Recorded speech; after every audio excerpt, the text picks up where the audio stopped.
पुण्यात ब्लिंकिटच्या बानेर बालेवाडी येथील dark स्टोअर्सवर food and drugs ॲडमिनिस्ट्रेशनने कारवाई करत स्टोअर बंद करण्याचा आदेश दिलाय। याचं कारण म्हणजे ना लायसन्स पूर्ण ना स्वच्छतेची काळजी। ब्लिंकिटचे warehouse partner energy dark store services यांनी परवानगीची प्रक्रिया पूर्णच केली नव्हती आणि स्टोअर्समध्ये अस्वच्छतेचं साम्राज्य होतं। याआधी झिप्टोच्या मुंबईतील धारावी वेअरहाऊसमध्येही असाच प्रकार उघडकीस आला होता। तिथे इतकी घाण होती की थेट लायसन्सच रद्द करण्यात आलं आणि या क्विक कॉमर्स कंपन्या 10 मिनिटात डिलिव्हरीचा दावा करतात, पण त्यातून येणाऱ्या सामानांची गुणवत्ता, स्वच्छता आणि सुरक्षितता मोठ्या शंकेत टाकणारी ठरते।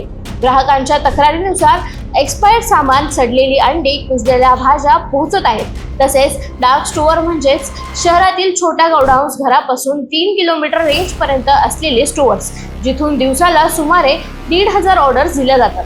पण विशेषतः नाशवंत वस्तूसाठी योग्य साठवण आणि स्वच्छतेचा अभाव आकर्षण जाणवतो। क्विक कॉमर्समुळे लोकांची खरेदी सोपी झाली आहे खरी, पण त्या सोयी मागे असलेली आरोग्याची जोखीम पाहता एकच प्रश्न उभा राहतो, या कंपन्यांची जबाबदारी नेमकं घेणार कोण?